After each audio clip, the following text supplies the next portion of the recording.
We grow up with a very familiar story. If your product is good, if you work hard, if you're honest with your customers, then the money will come. That's the story schools like to teach.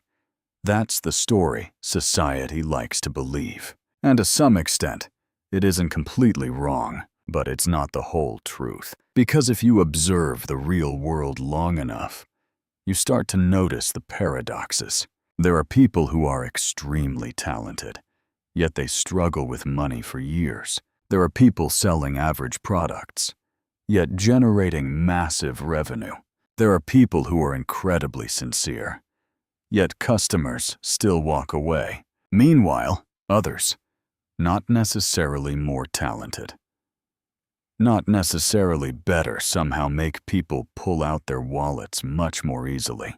At some point, you begin to ask yourself, if real value is what determines success, why are the outcomes so different? The uncomfortable answer is this: money and sales are not a logic game. They are a perception game. Machiavelli understood this more than 500 years ago. He observed politics, power, and human behavior, and he realized something that many people still don't want to admit. People do not act based on truth. They act based on how they perceive truth. The gap between those two things is exactly where money is created. Look at a very simple example. 2 shirts, same material, same function, same durability. One sits in a regular store. The other sits in a luxury boutique, warm yellow lighting, large mirrors, a faint scent of perfume. The second shirt costs 3 times as much, and people still buy it. Not because the fabric is better,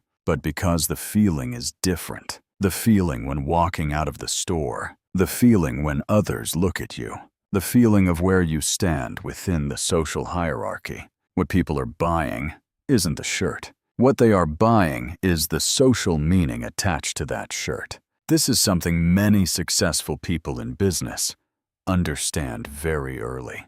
But many intelligent people understand it very late, because they believe in a very beautiful idea. If I explain things logically enough, people will understand. If I explain the value carefully enough, people will see it. But in reality, most buying decisions happen before logic even appears. Logic only shows up afterward, to justify a decision that emotion has already made. You see this all the time. Someone buys an expensive phone. Then they say, the camera is better.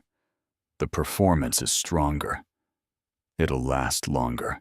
But if you're honest, there's usually another reason underneath. A feeling, identity, status. This is the moment when many people start to feel uncomfortable, because it makes everything seem unfair. But Machiavelli would tell you this: the world was not designed to be fair. It operates according to how people actually think, not how we wish they would think. And once you understand that, a small shift happens in how you view money and sales. You stop asking, how do I prove that my product is good? And you start asking, how do people perceive this value? The difference sounds small, but it changes the entire game. Because in the human economy, money rarely flows to where the most real value exists. It flows to where value is perceived the most strongly. Money does not flow to value. It flows to perceived value. But if money operates on perception, then the next question becomes much more important. Who or what is creating that perception in the buyer's mind? And this is where we enter a psychological mechanism far stronger than logic. A mechanism the human brain uses every day, yet most of us were never taught to recognize. The mechanism of decisions first, and reasons later. Most people believe they are very rational buyers. They think they compare prices, analyze quality, weigh the benefits. But if you observe human behavior long enough, you'll notice something very different. Most buying decisions do not begin with logic. They begin with a very primitive feeling, the feeling of safety. The human brain carries a deep fear beneath every decision, not the fear of losing money, not the fear of a bad product. The deeper fear is this, the fear of making a stupid decision. the fear that others might see you choose wrong. This is why in many situations, people are not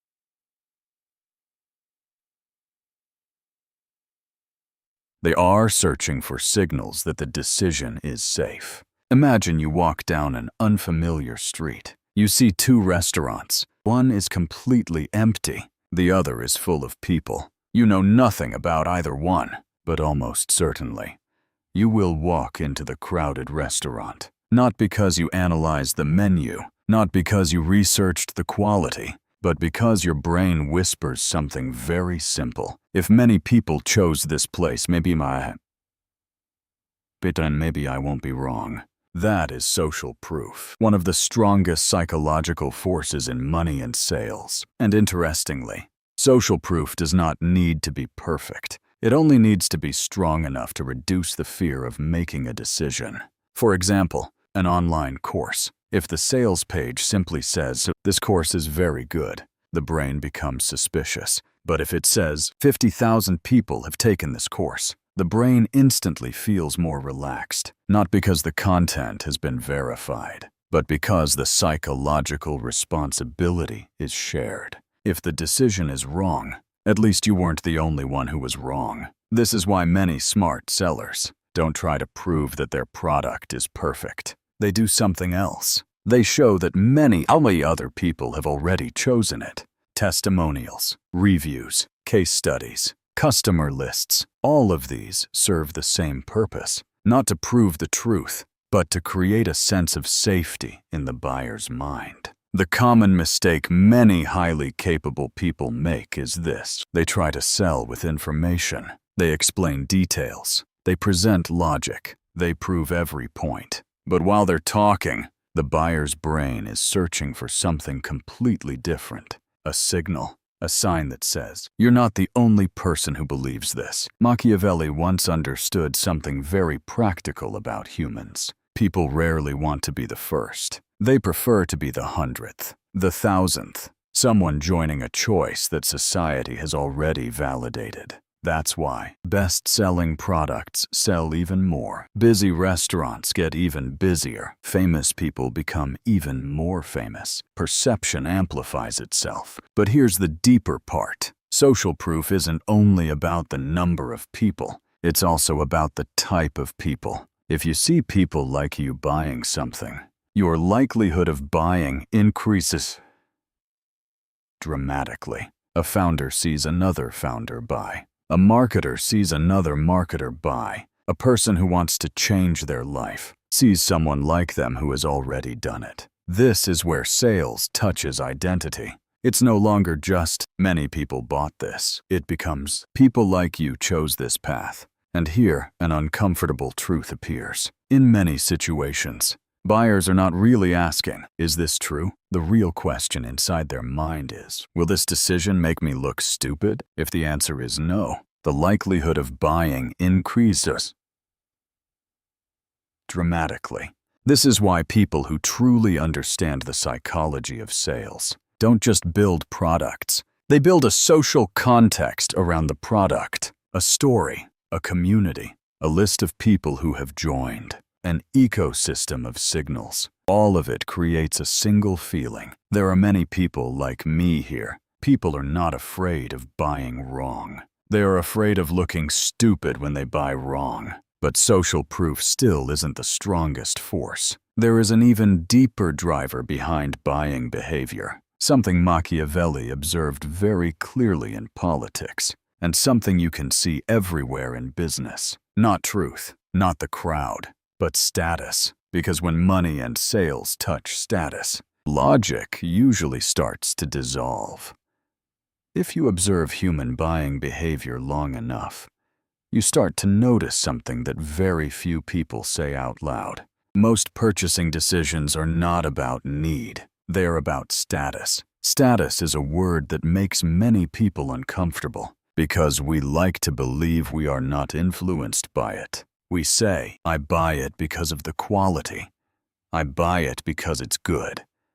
I buy it because it's worth the money. But if you look deeper into social behavior, status appears everywhere. The car you drive, the watch you wear, the coffee shop you choose, even the books you read. Many of those decisions are not just saying, I like this. They are saying, this is the kind of person I am. This is something many business owners overlook. They think they are selling a product, but in many cases, they are selling an identity. A person who buys a luxury watch is not just buying time. They are buying the feeling of, I belong to this level. A person who buys a business course is not just buying knowledge. They are buying the feeling of, I'm someone who is moving forward. A person who buys an expensive laptop is not just buying performance.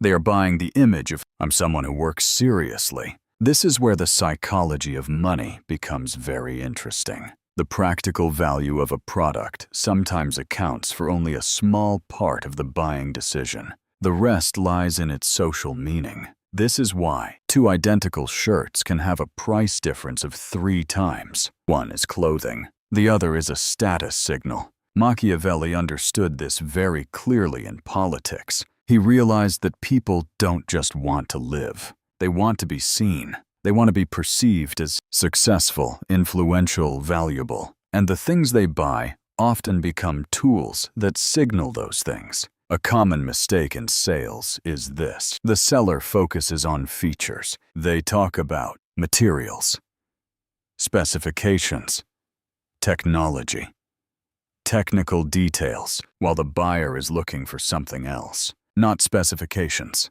but the answer to a silent question. If I buy this, who do I become? Look at how major brands operate. Apple rarely talks too much about specs. Nike rarely talks too much about materials. Rolex does not need to explain accuracy. They sell identity, a system of images, a story, a feeling of position in the world. And this is the part that surprises many intelligent people. Very logical people often believe, if my product is truly good, people will see that. But in reality, the human brain does not scan the world looking for the best product. It searches for status signals, and when a product carries that signal, its value in the buyer's mind rises very quickly. This does not mean real value is unimportant. If a product is bad, it will not survive long. But in many markets, perception of status opens the door. Real value only keeps the customer afterward.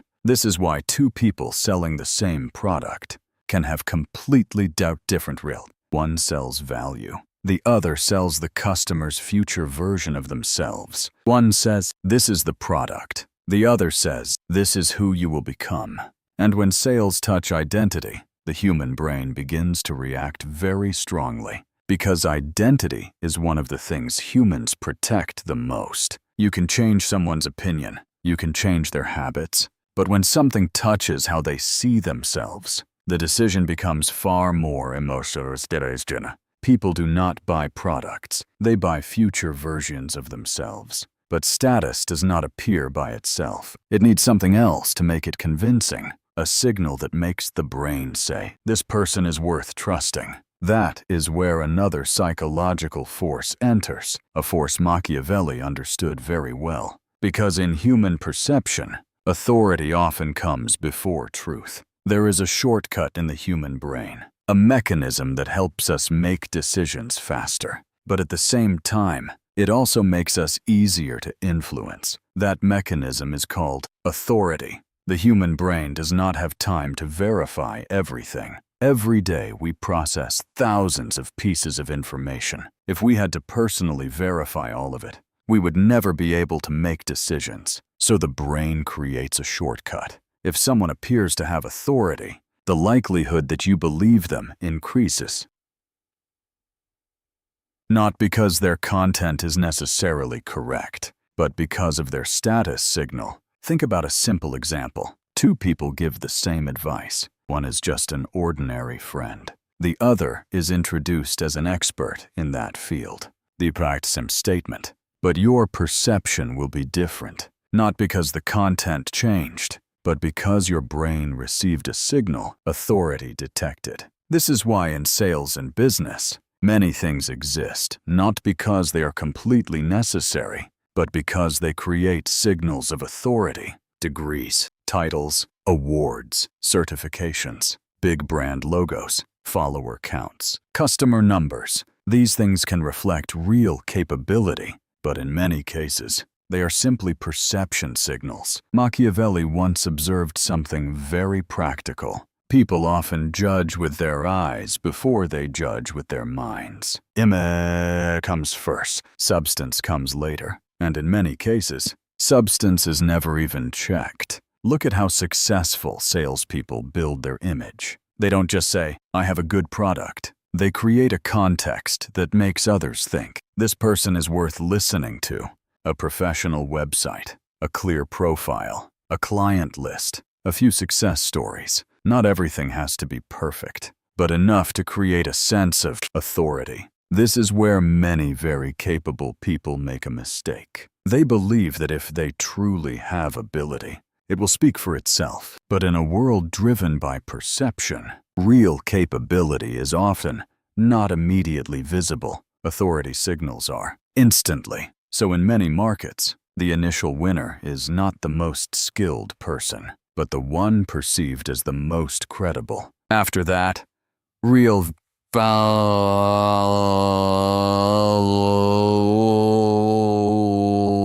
determines whether they last. This is also why you sometimes see strange situations. Someone with average knowledge, but many people listen to them. Someone extremely knowledgeable, but very few pay attention. It is not because the world is completely unfair. It is because one of those people understands how authority signals work. This does not mean you have to be fake. Authority is most powerful when competence and signal meet. But if you only have competence without the signal, the social brain may take a very long time to notice you. Machiavelli understood this very early. In politics, he saw that those who hold power are not always the most moral, but they are almost always the ones seen as powerful. And that perception reinforces itself. The same is true in business and sales. Authority does not only help you sell, it does something deeper. It reduces psychological friction in the buyer's mind.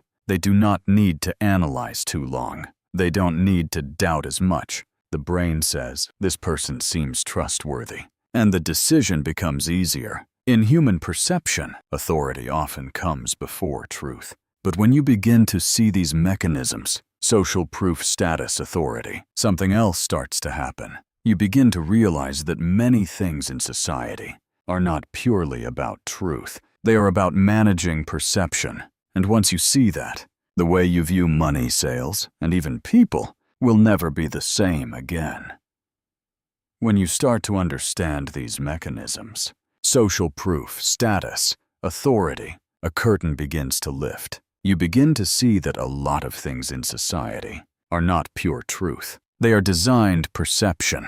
That does not mean everything is fake. But it does mean that many social interactions are about managing how other people see you. In business, in sales, in networking, even in the way people build a personal image. Most people grow up with one simple belief. If you're good, that should be enough. Just do good work. Just have a good product. Just have good intentions. But when you step into the real world, you start to see another layer. A layer where the important question is not, is this true? But rather, how is this perceived? Look at how major brands operate. A phone is not just technology. It is an e-boards and image ecosystem. How the store is designed, how the product is placed on the table, how the ad videos are filmed, how the users are portrayed. All of it creates a feeling. This is made for people like you. The same is true in personal sales. Two people can say the exact same thing, but if one of them says it with confidence, status, and the right context, their message becomes more powerful, not because the content changed, but because the perception around the content changed. This is where many smart people run into a paradox. They are too loyal to truth. They think that being right is enough, that all they need to do is explain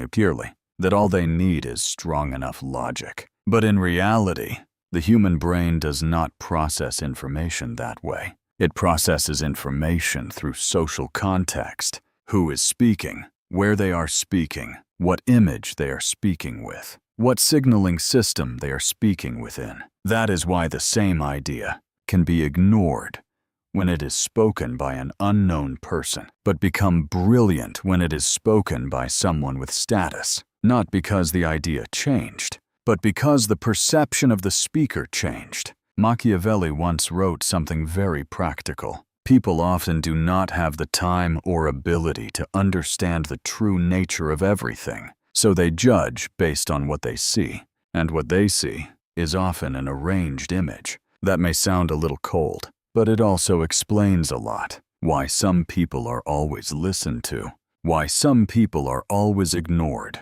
why some ideas spread incredibly fast, while others, sometimes better ones, disappear. The common mistake many highly capable people make is this: they focus only on the truth, while the real game of money and sales is managing perception around the truth, not replacing the truth, but packaging it in a way the human brain can believe. Once you see this, you begin to realize that society is more like a stage than you thought. Not everyone is lying, but many people are presenting themselves in the most favorable way possible. And if you don't understand that, you will always be playing by rules set by other people. But when you begin to see the perception game, something else happens too.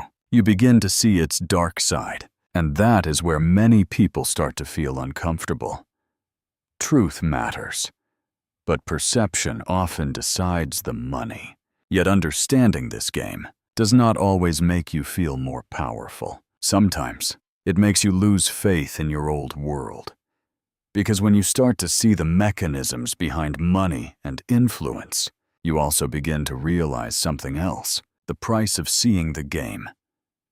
When you start to see these mechanisms, social proof, status, authority, perception, something very strange happens. The world no longer looks the way it used to. Before, when you looked at an ad, you just saw a product. Now you see how emotion is triggered, how status is implied, how authority is constructed, how the story is designed. You no longer see only the surface. You see the mechanism behind the surface. At first, this can make many people feel a little cold. You begin to realize many things you once thought were natural were actually strategic. Many things you thought were random were actually psychology applied with precision. Some people, when they realize this, become cynical. They begin to think everything is manipulation. Everyone is just playing a game. Everything is fake. But that is not the mature conclusion. That is only the first stage of waking up. Machiavelli did not write to make people pessimistic. He wrote to make them less naive. Understanding the mechanism does not mean you have to become manipulative. It means you are no longer easy to manipulate. That is a very important difference. A naive person believes no one is playing a game. A bitter person believes everyone is playing a game. But a truly mature person understands the game exists. But you do not need to become the villain to understand its rules. In money and sales, this is especially important. If you do not understand psychology, you will always be in a weak position. You will ask yourself, why does that person sell more than I do? Why does an inferior product still sell so well? Why does someone less capable have more influence? But when you understand the perception game, those questions start to have answers. Not always pleasant, but clear. Something else interesting also happens when you see the game. You begin to react less. Before, you might have been pulled into advertising, social pressure, status games. But when you see the mechanism, your mind starts to create distance. You observe. You analyze. You no longer react immediately. This is a very quiet kind of power. Not the power to control others, but the power not to be controlled by surface-level signals.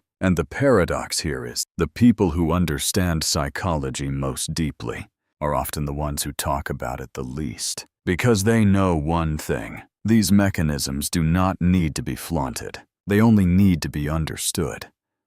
Seeing the game does not make you worse. It only makes you less naive. But there is one final step. Understanding the psychology of money and sales is not the end point. It is only the doorway. The more important step is who you become after you see it. Because when you truly understand these mechanisms, your identity starts to change, not in the direction of becoming more manipulative, but in the direction of seeing more clearly. When you understand the psychology of money and sales deeply enough, a very subtle shift begins to happen, not in the way you talk to other people, but in the way you see the world. Before you participated in social interactions directly, you heard something, you reacted, you saw an advertisement, you felt interested, you heard a promise, you wanted to believe it. But when you start understanding the mechanisms behind it, a new layer of observation appears. You don't just hear what people say anymore. You start asking, what emotion are they activating? What status signals are they using? How are they building authority? How are they shaping perception? You're no longer just playing the game. You begin observing the game. This is a very important psychological shift, because most people live in society without ever realizing that they're being influenced by status, signals, social pressure, engineered perception. They simply feel that this seems right, but they don't know why it seems right. When you begin to see these mechanisms, you start creating a small gap between stimulus and response. A gap just big enough for you to pause for a second, big enough to ask, where is this feeling coming from? Is this decision actually mine? Or is it coming from the signals around me? This is where real power begins. Not the power to manipulate, not the power to dominate, but the power to not be pulled by every social signal. The interesting thing is, the people who understand psychology the deepest often appear keep you very calm, not because they don't care, but because they see more layers in every situation. Someone showing off their status. They see insecurity. Someone building authority. They see strategy. Someone reacting emotionally. They see the psychological drivers behind it. And the paradox is this: when you understand how influence works, you actually need to try less to influence others, because that understanding itself creates a certain kind of presence. You speak less. You react more slowly. You observe more. This is what Machiavelli was really trying to convey. He wasn't teaching people to become cruel. He was teaching them to see the world as it actually operates, because only when you see the mechanisms can you choose not to be swept away by them. And that is real maturity. Not becoming cold, not becoming manipulative, but becoming aware. Maturity is not about becoming ruthless. It's about seeing more clearly. And once you see more clearly, money, sales, status, influence all begin to look different. Not because the world has changed, but because your perception has changed. And sometimes, that is the deepest form of power a human being can have.